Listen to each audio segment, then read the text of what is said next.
जब भी बिहार का नाम आता है तो कुछ लोगों के दिमाग में बस गरीबी, पिछड़ापन और संघर्ष की तस्वीरें घूमने लगती हैं। लेकिन क्या बिहार की पहचान सिर्फ इतनी ही है? क्या हमने सच में इस जमीन की असली ताकत को पहचाना है? दोस्तों, ये वही बिहार है जिसने दुनिया को सबसे पहली गणराज्य प्रणाली दी, जहां से चाणक्य ने राजनीति के नए नियम लिखे, जहां सम्राट अशोक ने तलवार छोड़कर शांति का संदेश दिया। ये वही जमीन है जहां गौतम बुद्ध को ज्ञान मिला, जहां महावीर ने अहिंसा का पाठ पढ़ाया। पर अफसोस, जिस बिहार ने पूरी दुनिया को राह दिखाई, आज उसी बिहार को लोग बस एक पिछड़ा राज्य समझते हैं। मगर क्या हकीकत भी यही है? क्या बिहार सच में पीछे है, या फिर यह वो जगह है जो फिर से अपने सुनहरे अतीत की ओर लौट रहा है? इस वीडियो में हम बिहार की उन कहानियों को जानेंगे जो किताबों में दबा दी गई, लेकिन इस मिट्टी ने अब तक संभाल कर रखी है। आपको वो सच दिखाएंगे जो शायद आपने पहले कभी नहीं सुना होगा। और यकीन मानिए, इस वीडियो के बाद बिहार को देखने का आपका नजरिया बदल जाएगा। तो जुड़े रहिए, क्योंकि ये सिर्फ एक डॉक्यूमेंट्री नहीं, ये एक एहसास है बिहार के गौरव का, बिहार के आत्मसम्मान का, बिहार का इतिहास और महत्व। बिहार शब्द की उत्पत्ति विहार से हुई है, जिसका अर्थ होता है बौद्ध मठ। इसे पहले मगध के नाम से जाना जाता था और इसकी राजधानी पाटलिपुत्र थी, जो बाद में पटना बन गई। बिहार भारत के सबसे पुराने राज्यों में से एक है और इसका इतिहास 3000 साल से भी अधिक पुराना है। बिहार की सीमाएं नेपाल, झारखंड, पश्चिम बंगाल और उत्तर प्रदेश से मिलती हैं। यह भारत का तीसरा सबसे अधिक आबादी वाला राज्य है, जिसकी जनसंख्या 10 करोड़ से भी ज्यादा है। इतनी बड़ी आबादी के बावजूद बिहार की अर्थव्यवस्था अभी भी संघर्ष कर रही है। हालांकि यहाँ की ग्रोथ रेट 14 से 15% सालाना है, जो काफी प्रभावशाली है। बिहार ने प्राचीन काल से लेकर आधुनिक काल तक अनेक ऐसे महापुरुषों को जन्म दिया है, जिनके कार्य और आदर्श आज भी लोगों के लिए प्रेरणा का स्रोत है। आइए जानते हैं इनके बारे में विस्तार से। बिहार, जिसे प्राचीन काल में मगध के नाम से जाना जाता था, भारत की सबसे समृद्ध और ऐतिहासिक भूमि है। यह वह धरती है जिसने दुनिया को ज्ञान, धर्म और राजनीति के अद्वितीय उपहार दिए। महान मौर्य साम्राज्य की स्थापना यहीं हुई थी, जिसकी राजधानी पाटलिपुत्र थी, जो वर्तमान में पटना के नाम से जानी जाती है। चंद्रगुप्त मौर्य और उनके सलाहकार चाणक्य ने यहीं से पूरे भारत को एकता के सूत्र में पिरोया। बिहार नालंदा और विक्रमशिला जैसे महान विश्वविद्यालयों का केंद्र रहा, जहां दूर दूर से छात्र शिक्षा प्राप्त करने आते थे। नालंदा विश्वविद्यालय को विश्व के पहले आवासीय विश्वविद्यालयों में गिना जाता है। यह कहानी मगध साम्राज्य के शत्रु राजाओं और चाणक्य की बुद्धिमत्ता की है। कहा जाता है कि मगध के राजा धनानंद ने चाणक्य का अपमान किया था। अपमान से आहत चाणक्य ने एक साधारण चरवाहे चंद्रगुप्त को प्रशिक्षित कर इतना योग्य बना दिया कि उसने नंद वंश को समाप्त कर मौर्य साम्राज्य की स्थापना की। मगध की यह कहानी राजनीति, कूटनीति और दृढ़ संकल्प की मिसाल है। सम्राट अशोक, जिन्हें चक्रवर्ती सम्राट कहा जाता था, शुरू में युद्ध प्रिय थे। कलिंग युद्ध में हुई भीषण तबाही देखकर अशोक का हृदय परिवर्तन हो गया। उन्होंने हिंसा त्याग कर बौद्ध धर्म अपनाया और शांति, अहिंसा तथा धर्म का प्रचार पूरी दुनिया में किया। बिहार की यह घटना आज भी प्रेरणा देती है कि कैसे एक राजा दुनिया को बदल सकता है। दोस्तों, जब भी महान शासकों की बात होती है तो सम्राट अशोक का नाम गर्व से लिया जाता है। मौर्य साम्राज्य के इस महान राजा ने न केवल युद्ध में विजय पाई, बल्कि शांति और मानवता की अनोखी मिसाल भी कायम की। अशोक का सबसे बड़ा योगदान यह था कि उन्होंने भारत को एकता और शांति का संदेश दिया। वह सिखाते थे कि सच्ची ताकत तलवार में नहीं, बल्कि दया और प्रेम में है। सम्राट अशोक वाकई में भारत के इतिहास के सबसे प्रेरणादायक शासकों में से एक है। जब पूरी दुनिया अंधकार में थी, तब बिहार का नालंदा और विक्रमशिला ज्ञान के दीप जलाए हुए थे। दुनिया भर से छात्र यहाँ पढ़ने आते थे। क्या आप जानते हैं, यहाँ की लाइब्रेरी इतनी बड़ी थी कि इसे जलने में महीनों लग गए।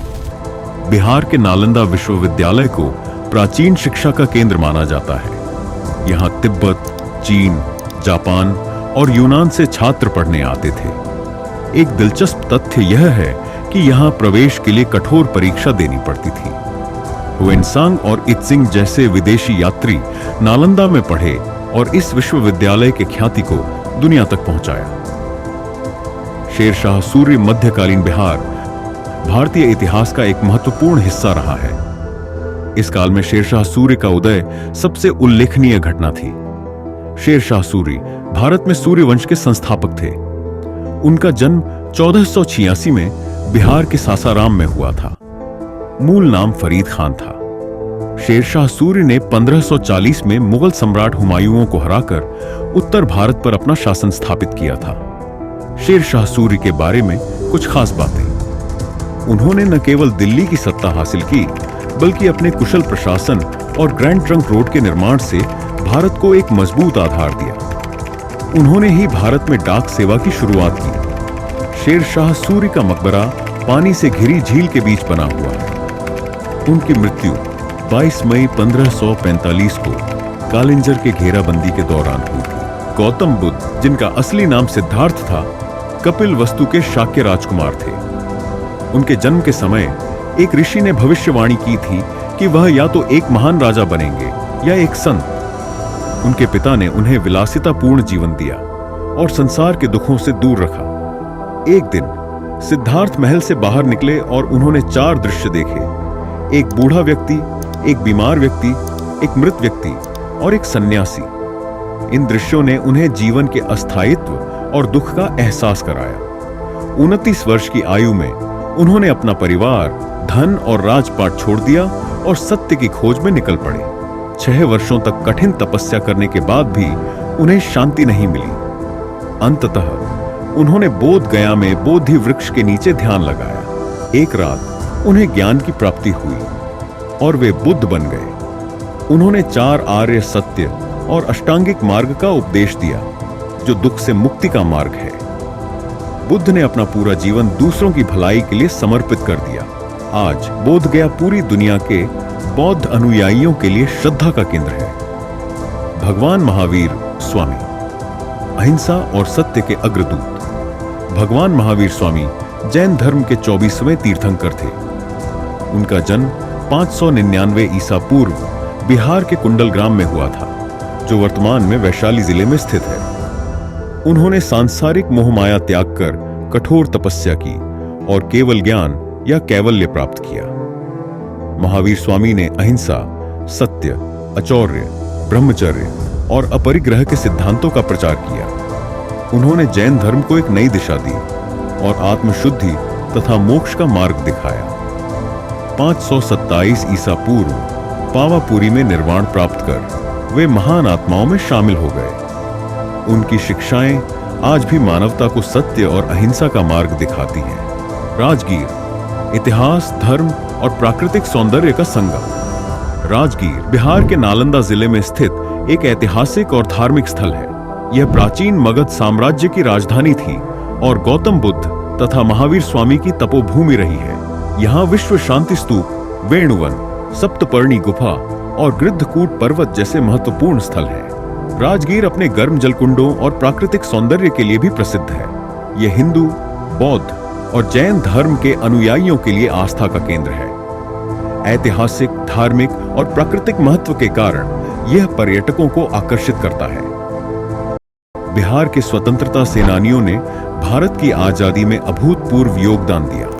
आधुनिक बिहार ब्रिटिश शासन और स्वतंत्रता संग्राम में अपनी ऐतिहासिक भूमिका के लिए जाना जाता है। 1764 में बक्सर के युद्ध के बाद Bihar British east India company के नियंत्रण में आ गया। ब्रिटिश शासन के दौरान बिहार को नील की खेती के लिए मजबूर किया गया, जिससे किसानों को अत्यधिक कष्ट झेलने पड़े। 1917 में चंपारण सत्याग्रह बिहार में महात्मा गांधी के नेतृत्व में हुआ। यह भारत में पहला सत्याग्रह आंदोलन था, जिसमें गांधी जी ने नील की खेती करने वाले किसानों को उनके अधिकार दिलाने के लिए ब्रिटिश सरकार के खिलाफ आंदोलन किया। यह आंदोलन भारतीय स्वतंत्रता संग्राम में एक महत्वपूर्ण मोड़ साबित हुआ। बिहार के स्वतंत्रता सेनानी जैसे डॉक्टर राजेंद्र प्रसाद, जयप्रकाश नारायण और अनुग्रह नारायण सिन्हा ने स्वतंत्रता संग्राम में अहम भूमिका निभाई। 1942 के भारत छोड़ो आंदोलन में भी बिहार ने जोरदार योगदान दिया। ब्रिटिश काल में बिहार शिक्षा और उद्योग के मामले में पिछड़ गया, लेकिन स्वतंत्रता संग्राम के दौरान इसकी राजनीतिक चेतना और सामाजिक जागरूकता ने इसे राष्ट्रीय आंदोलन का केंद्र बना दिया। बिहार की यह धरती आज भी उन घटनाओं और बलिदानों की गवाह है।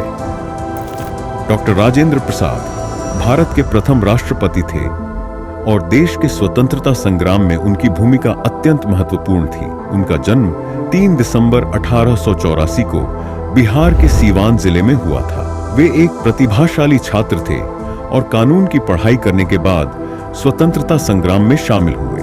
महात्मा गांधी के विचारों से प्रभावित होकर उन्होंने भारतीय राष्ट्रीय आंदोलन में सक्रिय भाग लिया।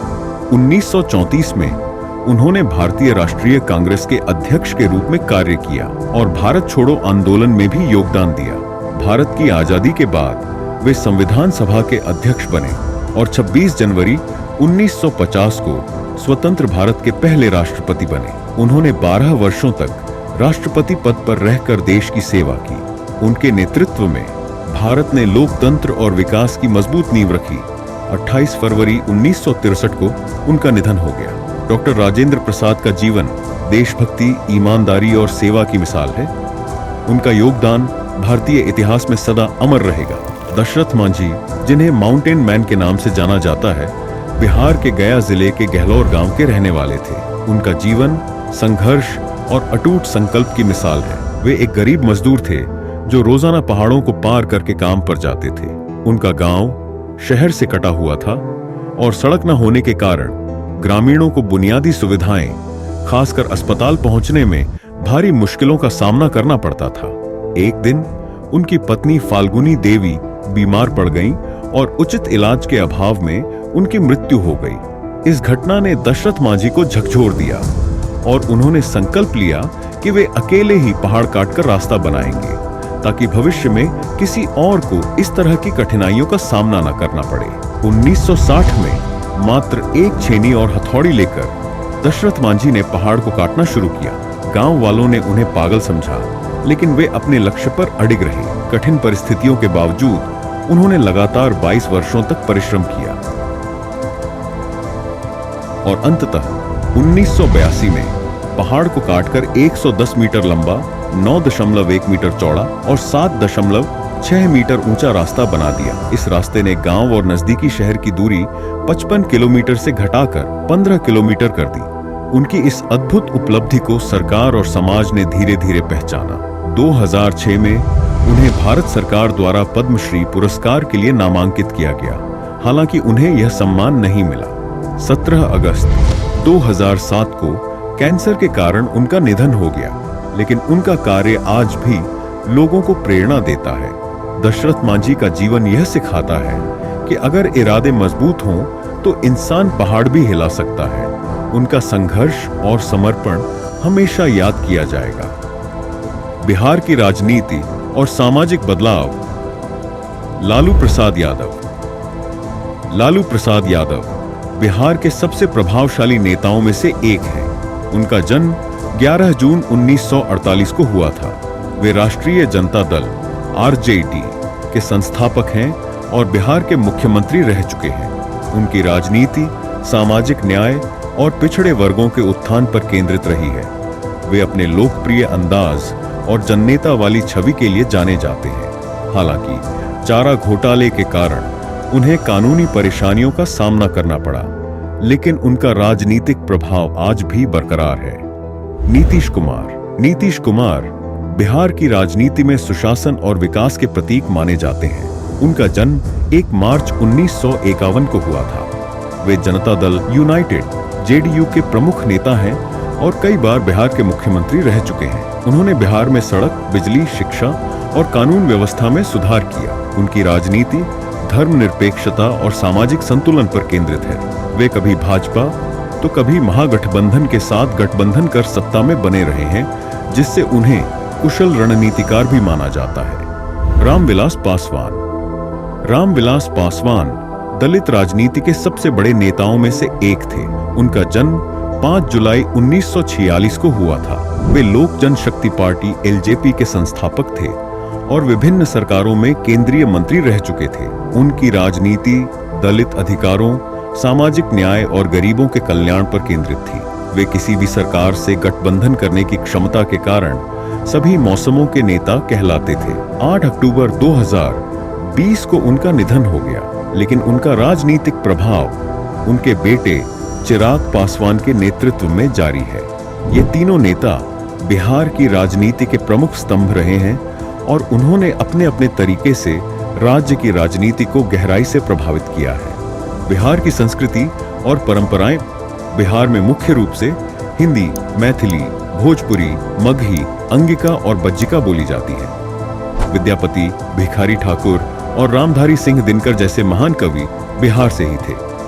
भोजपुरी भाषा अब ग्लोबल हो चुकी है और भोजपुरी गाने व फिल्में दुनिया भर में लोकप्रिय हैं। बिहार का स्वादिष्ट खान पान, बिहार का खाना न सिर्फ स्वादिष्ट है बल्कि इसमें सेहत का भी भरपूर ख्याल रखा जाता है। बिहार के प्रसिद्ध व्यंजन लिट्टी चोखा, लिट्टी को बैंगन, आलू और टमाटर से बने चोखा के साथ खाया जाता है। यह बिहार का सबसे प्रसिद्ध व्यंजन है और अब देश भर में लोकप्रिय हो चुका है। सत्तू पराठा और शरबत। गर्मी में सत्तू का शरबत किसी अमृत से कम नहीं होता। सत्तू पराठा भी यहाँ का मुख्य भोजन है। बिहार का इतिहास केवल शौर्य और ज्ञान की कहानियां ये नहीं, बल्कि इंसानियत, संस्कृति और समर्पण का भी प्रतीक है। यह वीडियो उन सभी लोगों के लिए है जो बिहार को केवल पूर्वाग्रह की नजर से देखते हैं। इसलिए हम आपसे कहते हैं, बिहार को फिर से देखिए, फिर से जानिए, इसके इतिहास, संस्कृति और योगदान को पढ़िए, समझिए, महसूस कीजिए। और जब कोई आपको बिहारी कहकर चढ़ाने की कोशिश करे तो गर्व से कहिए, हाँ, हम बिहारी हैं और हमें इस पर गर्व है। अगर कोई अब भी पूर्वाग्रह से ग्रसित होकर आपको नीचा दिखाने की कोशिश करे तो बिना देर किए इस वीडियो का लिंक उसे भेजिए और कहिए, पहले बिहार को जानो, फिर राय बनाओ। यह गर्व सिर्फ हमारा नहीं, पूरे देश का है, 140 करोड़ भारतीयों का है। जय हिंद, जय भारत, जय बिहार।